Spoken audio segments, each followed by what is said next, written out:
Coach Corey Wayne, and this is my video coaching newsletter. And the topic of this newsletter is going to be, I have anxiety, shyness, and no confidence. Got an email here from a viewer. He says, "Hey Corey, I hope you're well. I suffer from anxiety, shyness, and a lack of confidence, and I don't know how to change it. It has been with me for all of my life because maybe growing up I had a terrible time with my mom having a terrible illness and eventually going into a home, and Dad left when I was 7 years old. He shouted at me and bullied me and made me feel worthless." That's pretty much how my dad treated me growing up. On top of the fact he was slapping the shit out of me and flinging me across the room when he got pissed at me because I was fighting with my brother, or just generally wasn't doing something that pleased him, because he was usually getting shit-faced every night drinking beer in front of the TV. So I can understand and relate. It's like you grow up like that, and all you ever hear from your parents is what a piece of shit you are, and you're not good enough, and you're never going to amount to anything. They don't say, "I love you, I'm proud of you," or anything like that. And so you grow up, it's like you never know when you're doing something right or you're doing something wrong. And so you end up spending most of your time as a kid basically trying just not to do things to piss your parents off, because they're going to get pissed at you and, at least in my case, smack the crap out of me or ground me or punish me or yell at me or demean me in some way verbally. And it's like when you grow up to be an adult, it's like you never learned when you were a child of when you were doing things right, because you were never praised. And it seems like everything you do is wrong and failure, and you shouldn't do this, you shouldn't do that. And so you grow up and you feel very unsure of yourself. And that's exactly the way I felt when I was 18. Even though I had the confidence to talk to people, internally I felt like I was a steaming pile of dog dung. And when it came to talking to women, it wasn't too hard to make friends with women when I was younger. The problem was that's all they ever wanted with me, was to be a friend. And it's because I was a needy nice guy, because my mother never taught me how to interact with women in a loving, healthy way, just because she was a cold, emotionless, dead fish when it came to things like that. And so I had to learn all this stuff on my own. And so the good news is that if you're sitting there feeling the way like I used to once feel, if I did it, if I overcame it, so can you. And by following the things that I teach and applying the things that I teach, you'll get the same kinds of results in your life that I've been getting in mine for several decades now, and then everybody else that watches my videos or reads my book or reads the articles does, who's applying it. Because if you just apply the things that I teach, you'll see that it works for you. And so what you need to do is you've got to replace all of your bad experiences and bad memories and bad emotions with new successes. And you do that by applying the things that I teach, like going to the mall, practicing your social skills, like the YouTube video I did a while back called Improving Your Social Skills. So if you go to Google and you Google Corey Wayne Improving Your Social Skills, that video will come up. And by doing the things that I teach you to do in there, you start out by just simply going to the mall, making eye contact with people and smiling at them. And when that gets boring and easy, then you start saying hello to people. And then after that, you start just striking up conversations, whether it's with a clerk in a store somewhere or somebody walking by. And so you slowly work up to the point where you're asking for phone numbers, or you're asking girls out for dates right on the spot, because as you do it and you practice and you get better at it, you realize it's really not a big deal.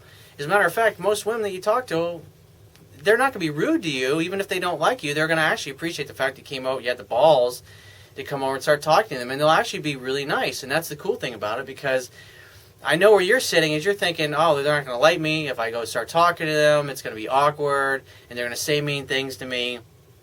Those things don't happen. And if they do, maybe like 1 out of every 200 girls that you approach, she's going to be a fucking foul bitch. She's having a shitty day, she's not in a good mood, and she just decides she's going to take it out on you. And so when a girl's cranky and bitchy and grouchy like that, you just say, wow, you're in a really great mood.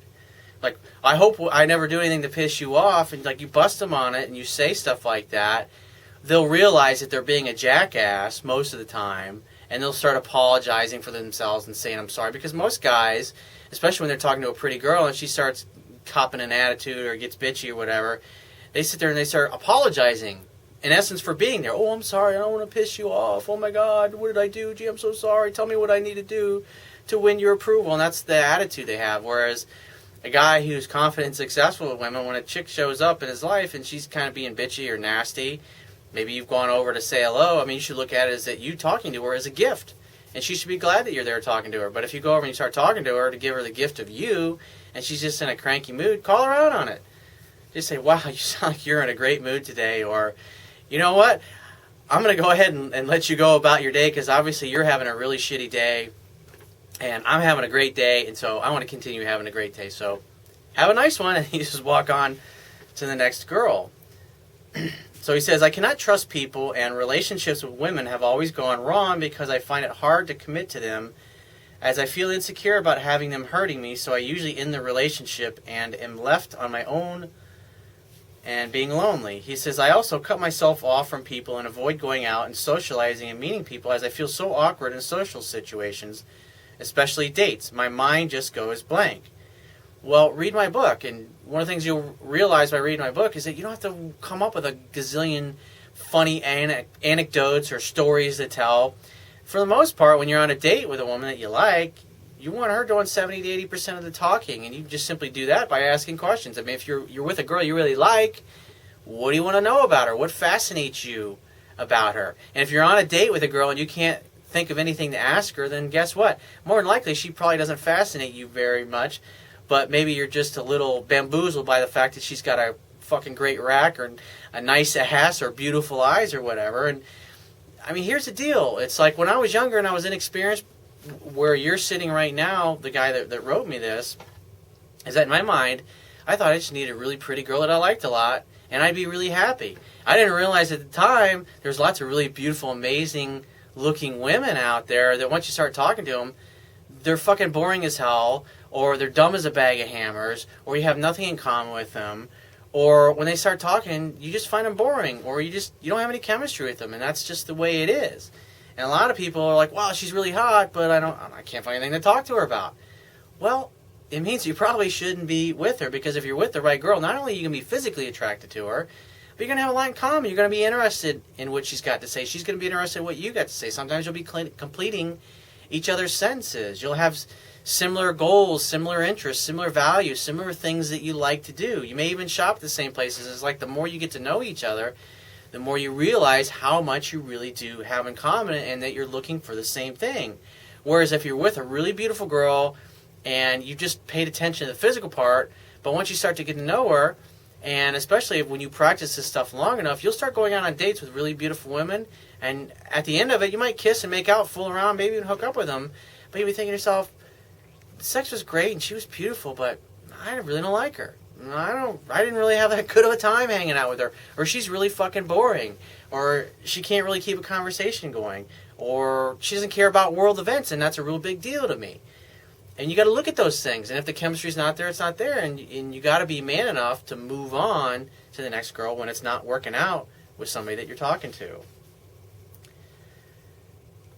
So he says, I don't know what to say, and I end up making whoever I'm with feel uncomfortable and awkward. People say I am nice and like me, but I want to be a confident person that actually has a life and have girlfriends and just to be myself without worrying about what others think about me. Perfect. Stop giving a fuck, because it really doesn't matter.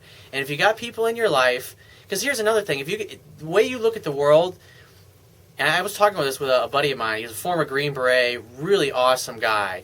And he did a lot of the things that, he's a couple of years older than me, and we're good friends, and one of the things that he had done over the course of his life is that he tended to have friends and people in his life that were just basically taking from him because he was successful, and he had money, and he was driven, and they were really there because of what they could get from him, and they weren't really there because they actually cared about who he was as a person. And it's like as you get older and you start to realize that, it's like when I was younger, I had a lot of friends. They were just dicks to me. And I put up with it just because I had self-esteem issues. I mean, because they were a lot of fun to hang out with, and I thought these guys were cool. But when I wasn't around, they were always talking shit about me behind my back, or putting me down, or trying to make me look bad. And they're just negative people. And so as I got older, I realized, you know what? Fuck these weak-ass fuckers.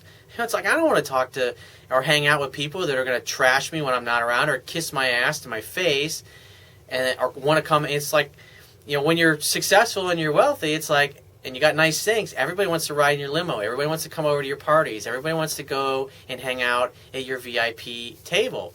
But it's like when you're not throwing all that stuff around, those shallow people that are just in your life because they can take or what they can get from you, they tend to just disappear. And so it's important when you're looking to establish friendships that you're actually becoming friends with people who like you, who are kind, who are respectful, who are supportive of who you are and what you're about.